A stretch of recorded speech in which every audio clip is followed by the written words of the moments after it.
This is a 4,000-pound eVTOL aircraft with 8 motors and rotors.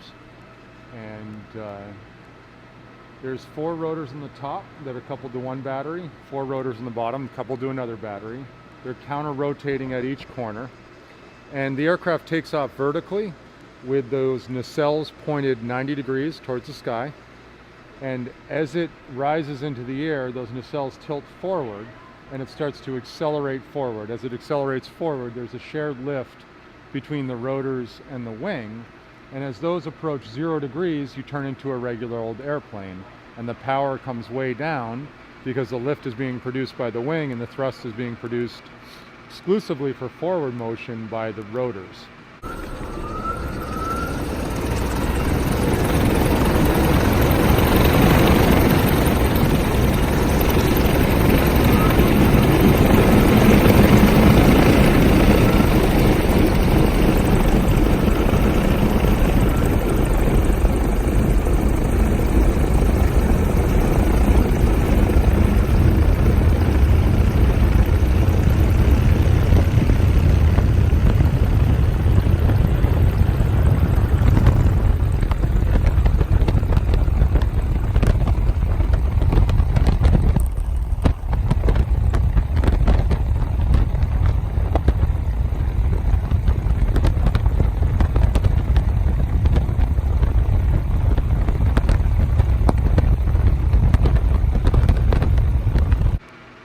Inside the aircraft, there's a flight controller that determines the distribution of propulsion to every one of the rotors based on its position and the direction of the rotor.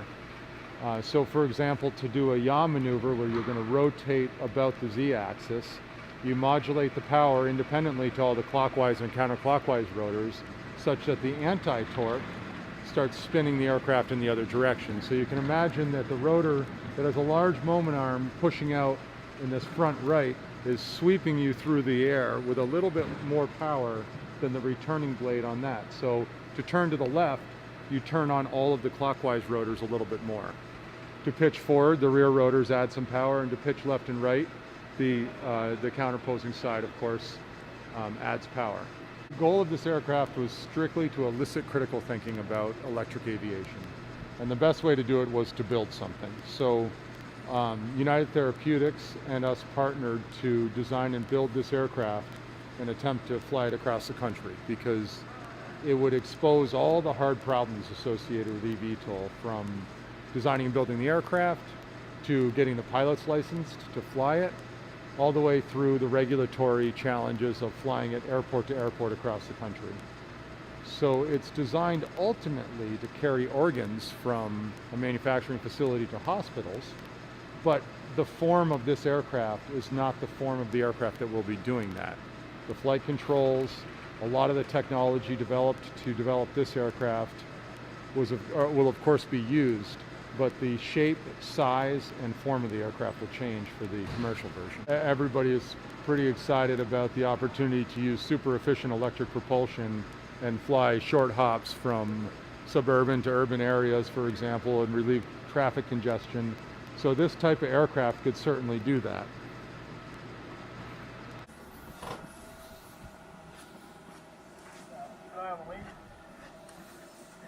Well clear on the left.